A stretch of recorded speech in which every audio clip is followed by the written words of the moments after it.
Indaaqqoo gurraattii qalaniin yeroo isaan awwaaluudhaaf deeman to'atamuun isaanii ni yaadatama. Dhimmi kun dhugaa miti. Mana amantaa keenya xureessuudhaa fi maqaa mana amantaa keenya balleessuudhaaf uffata bitanii itti kennanii ergame malee namni kun mana amantaa keenya bakka hin bu'u tajaajilaa mana amantaa mitis jechuudhaaniin kan morman ni jiru jechuudha. Maqaa Abbaa kan Ilmaa kan Hafuura Qulqulluu Waaqa tokko. Amiin. Kabajamtootaa fi jaalatamtoota maatiiwwan Waaqayyoo ijoolleen tawaahidoo hordoftoonni chaayinaalii Dhangaa Lubbuu hundumti keessan bakkaa fi lafa jirtanitti nageenyi Waaqayyo isiniif haa baay'atu akkam jirtu irra deebiidhaan baga gara chaayinaalii Dhangaa Lubbuutti nagaan dhuftanii warreen haaraa taatan baga nagaadhaan dhuftanii chaayinaalii kana subscribe gochuudhaan video kana immoo like share gochuudhaan hanga xumura sagantaa kiyyaatti akka hordoftanii isin affeera kallattiidhumaan gara qophii keenyatti darbina.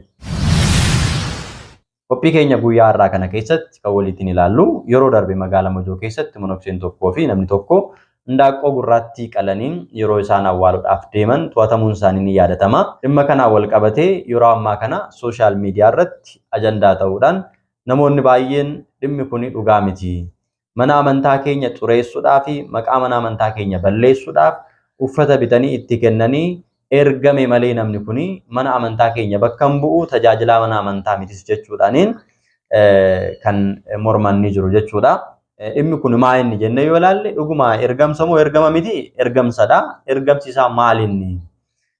Eessa ergame akkamitti ergame kan jedhu ni ilaalla.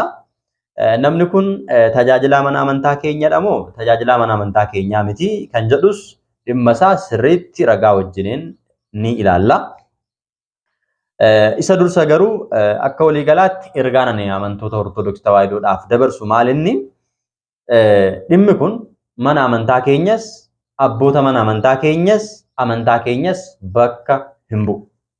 Maaliif yoo jennu manni amantaa keenya kana hin barsiistu, manni amantaa keenya kana ni balaaleffatti, amantaan keenyas kana hin eeyyamu.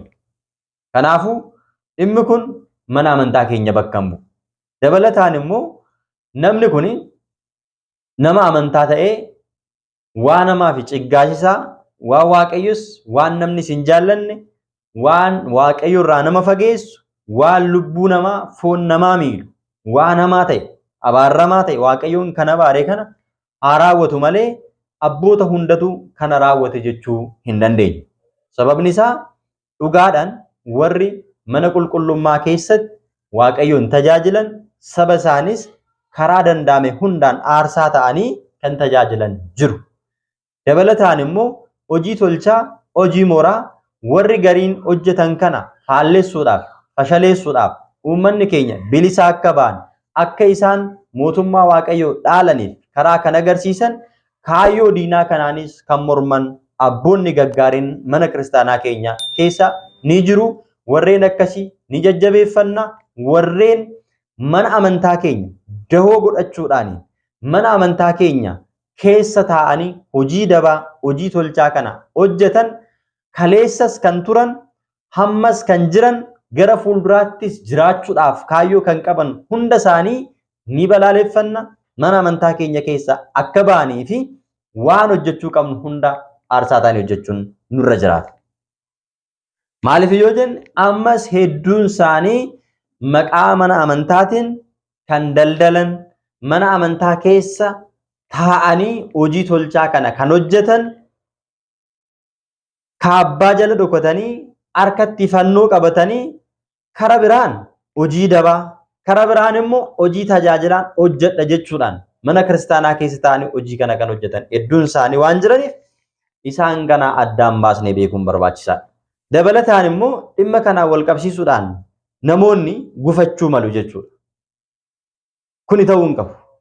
Namoonni tokko tokko abboota fakkaatanii akkuma amma sila argitan kana waan ciggaasisaa kana gaafa raawwatan amantaa kana keessa kan jiran waan akkanaa waan hojjetaniif iyyuu amantaan kun sirrii miti jechuudhaan amantaa kanatti shakkii kan horatan kan gufatan jiraachuu danda'u. Kan sirrii hin taane amantaa miti. Amantaan sirriidha. Macaafni qulqulluun sirriidha. Kaleessa waaqayyo irraati abboota keenya qulqulluu ta'an kan nutti darbitee arra geessedha. boris immoo baroota dabarsitee kan jiraattu. Yihudaa boqonnaa tokko lakkoofsa 3 kaasnee gaafa dubbisnu akkana jedhamee barreeffameera. Amantaan kun al tokkicha qulqullootaaf Waaqayyo irraatii kan kennamtedha jedhee akkuma dubbatame amantaan kun amantaa warra xuraa'otaa osoo hin ta'in amantaa warra qulqullootaa warra Waaqayyotti amananiiti. Kanaafuu egaa macaafni keenya firee hojii isaaniitiin beektuu jedha. Namni tokko gaarii ta'uusaa, namni tokko qulqulluu ta'uusaa, namni tokko hamaa ta'uusaa kan ittiin beekamu firee hojii isaatiin waan ta'eef kanaafiyyuu warreen hammeenya akkanaa dalagan waan hamaa kana mana qulqullummaa da'oo godhatanii raawwatan irraa of qusachuun balaaleffachuun barbaachisaadha. Warreen immoo hojii gaarii hojjetan akka wangeelli jedhutti akka manni kiristaanaa jettutti abboommii Waaqayyo eeganii kan deeman ummata isaanii sirnaan kan tajaajilan addaan baafanne isaan wajjin tajaajila barbaachisaa ta'e tajaajiluun barbaachisaa ta'a. Dhimma ajandaa keenyatti gaafa deebinu wanti kun dhugaadha moo dhugaa miti? Namni kun amanaa amantaa kanaati moo iddoo biraarraatii ergamsaan uffanni itti kennamee dhufe kan jedhuufi akka ragaan jiru mul'isutti nama amantaa kana hordofu inumaayyuu tajaajila mana amantaa kanaati jedha. Monoksee jechuun egaa nama addunyaa kana tuffate, addunyaadhaaf kan du'e, addunyaa kan dhiise, cubburraa fagaatee yeroo hunda jireenya isaa, adeemsa isaa, kaayyoo isaa Waaqayyo wajjin kan godhatedha. Namni kun garuu kaayyoo ergamsa itti kenname sana dagachuudhaan qulqullummaa dhiisee xuraa'ummaa hojii daabiloos filatee hojii hamaa kana hojjechuudhaaf nama Finfinnee irraa ergamee gara Oromiyaatti dhufe. Ergamsi kun magaala kana qofa osoo hin taane magaalota Oromiyaa keessa jiran hedduu keessatti akka wanti kun raawwatamu kan ergame yommuu ta'u Waaqayyoon saaxilee adda durummaadhaan nama qabamanidha isaan. Har'as mana amantaa tajaajila mana amantaatiin addatti kophaatti immoo hojii tolchaa kana kan hojjechaa jiran margeetonni hedduun, qeesonni hedduun, monoksoonni hedduun ni jiru. Kana gaafa jennu immoo hunda osoo hin taane dhokatanii hojii dabaa hojii tolchaa kana kan hojjetan jiru. Isa kana yeroo biraa itti deebinee eessatti hojjechaa jiru eenyufaadha kan jedhu tokko tokkoon addaan baasnedha. Maaliif?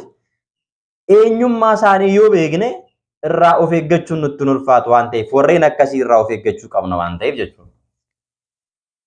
Kanaaf egaa ragaan jiru akka mul'isutti namni kun nama mana amantaa tajaajilaa ture akka ta'e በኢትዮጵያ ኦርቶዶክስ ተዋሕዶ ቤተክርስቲያን በአዲስ አበባ አገረ ስብከት የዋሻ አቡነ ተክለ ሃይማኖት ቤተክርስቲያን ኩታ ለለባ ፍንፍኔት jechuudha mana amantaa waashaa Tagla Imaanot kan jedhamu keessa nama qacaramee achi keessa tajaajila laatu. Achi keessa kan tajaajilu ta'uu isaati waraqaan eenyummaa isaa kan mul'isu jechuudha. Maqaan isaanii asirratti kaawwameera jechuudha. Malaaka Salaam Qomoos Abbaa Zakkaariyaas Walda Saamu'eel jedha. Malaaka Salaamii maaliti kuni? Ergamaa nageenyaa jedha. Kun ergamaa nageenyaa osoo hin ta'in ergamaa dukkanaa, ergamaa daabiloos kaayyoo isaa daabiloos tajaajiluudhaaf kan taasifatedha malee maqaan kun isaan hin madaalu, nama kana hin madaalu. Malaaka Salaam jechuun ergamaa nageenyaa jechuudha. Yeroo hunda nageenya kan lallabu, nageenya kan labsu, namootaa fi Waaqayyoon walitti kan fidu, waa'ee namootaadhaaf, waa'ee cubbuu namaaf kan kadhatu, waa'ee nageenyaa yeroo hunda kan lallabudha. Maqaan kun kan ibsu. Isaan garuu faallaa kanaan hojii hamaa, hojii dukkanaa, hojii daabiloosiin hojjetu. Kanaafiyyuu Waaqayyoon ammas warreen akkanatti maqaa mana amantaatiin daldalan hojii diinummaa, hojii daabiloos, hojii dukkanaa warra hojjetan mana qulqullummaa keenya keessaa qulqulleessee isaan haa baasu. Bara dhaloota isaanii bara 1967 jechuudha kan isaan dhalatanii. Yesraa midib jechuun gaheen hojii isaanii waannaa quxuxxur jedha. To'ataadha jechuudha. Ilaala akka mana amantaa waashaa Abuna Tagla Hayimaanotiitti jechuudha. To'ataadha jechuudha akka waliigalaatti waannaa quxuxxur jechuun to'ataa waliigalaa. Mana amantaa sana keessatti wanta hunduma qabeenya mana amantaa namas wanta achi keessa jiru nama to'atudha jechuudha. akka asirratti isaanii barreeffametti akka isaaniif katabeetti jechuudha. Zeeginatiin isaanii yookiin immoo lammummaan isaanii Itoophiyaadha. Lakkoofsi bilbila isaanii kun asirra kaawwamee jira jechuudha. Sobadha warreen jettan qabamuun keessan dhugaadha moo soba jettanii mirkaneeffachuu yoo barbaaddan asuma mattaawaqaa isaan irraa fuutanii bilbiluu fi dandeessu jechuudha. Yaadagaa gizee Taxarii jedha. Nama yeroo rakkoo waamamu jedha. Kun asirratti maqaan isaanii barreeffameera. Lakkoofsi bilbila isaaniis barreeffameera. Barri mattaawaqaan kun itti kennameefi 2504 bara 2014 jechuudha. Kan isaaniif kenname. Egaa isa kana fakkaataa jechuudha. Soba warreen jettanii dubbachaa turtan. Namni kun nama mana amantaa keessa hojjetu, nama mana amantaa keessa tajaajilaa jiru, mindaa mana amantaa kan nyaatu, amantaa keessa tajaajilaa jiru akka ta'e ragaan asirra jiru ni mul'isa. Ragichi kana haa mul'isu malee namni kun garuu mana amantaa tajaajilaa jira osoo hin taane, Waaqayyoon tajaajilaa jira osoo hin taane, Daabiloosiin tajaajilaa jira waan ta'eef namni kun bakka nu hin bu'u. Mana amantaa keenyas bakka hin bu'u. Maaliif yoo jenne raayyaa ergamootaa keessaatii garee 100 keessaa gareen tokko Daabiloos Saaxanaa'el seexanni inni jedhamu hojii Waaqayyo itti laate hojjechuu dhiisuudhaan Waaqayyo mormee aangoo Waaqayyo fudhachuu waan barbaadeef raayyaa ergamootaa keessaa darbatamee raggatameera. Warreen hafan garuu hundi isaaniiyyuu cubbamoodha jechuu hin dandeenyu. Inni cubbamaa ta'e, inni daba hojjete, inni ammeenyo hojjete isaan keessaatii maal ta'e raggatameera, darbameera, aangoo isaa irraa fuudhameera.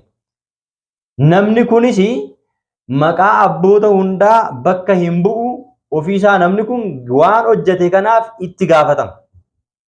Waaqayyoon isa ni gaafatama, gatii hojii isaa ni argata, gaannama isaatti isaa ni gala jechuudha guyyaa dhumaa sanatti. Kanaafiyyuu warreen akkanaa mana amantaa keessa ta'anii maqaa mana amantaatiin daldala Daabiloos hojii haxxummaa Daabiloos raawwatan ammas balaaleffannee mana amantaa keessaa baasuu qabna. Mana amantaa keessa immoo tajaajila dhugaa warra hojjechaa jiran abboota keenya jabeeffachuu qabna. Addaan baafachuun gahee keenya.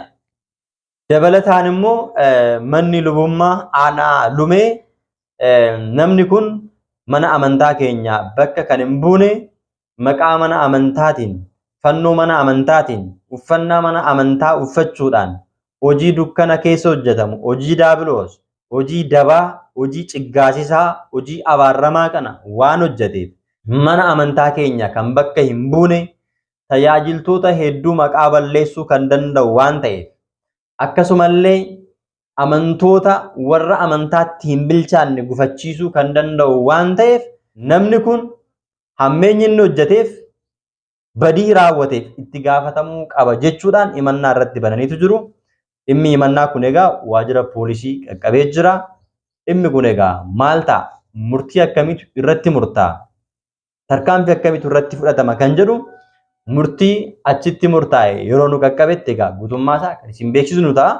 Egaa walumaa galatti wanti raawwatame kun wanti ta'e kun dhugaadha, waan hamaadha, waan ciggaasisaa, waan Waaqayyoon hin jaallanne, waan abaaramaadha. Ragaa qabatamaan jiru isa kanadha jechuudha.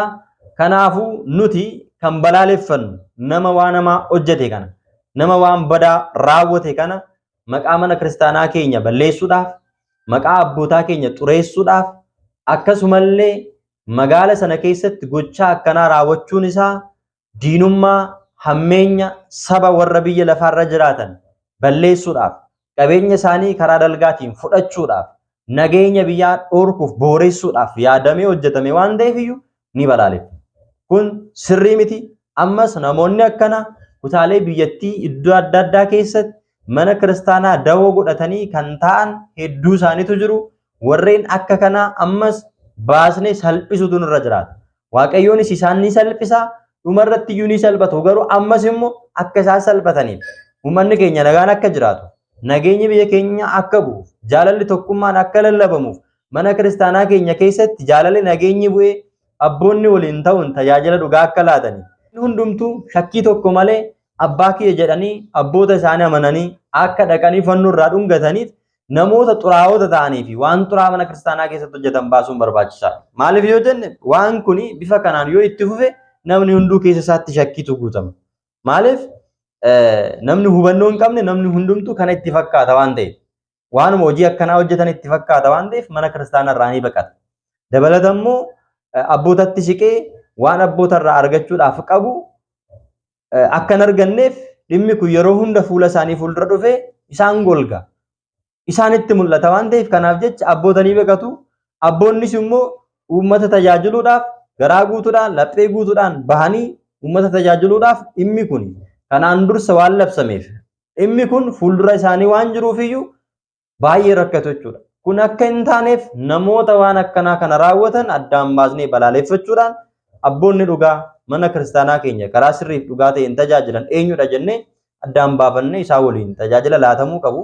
Waan argachuu qabnus argachuudhaan tajaajila laachuu qabnus laachuutu nurra jiraata malee walitti qabaatti wanta kun raawwatameef mana kiristaanaa keenya keessa warri jirtan hundumti keessa rifachuu hin qabdanii raafamuun sinirra hin jiraatu. Arras borus morri Israa'el irratti warra waaqayyoon amanan irratti warra waaqayyoon abdatan irratti irraawwatu. Morri isaanii tolchi isaanii isaanuma balleessaa.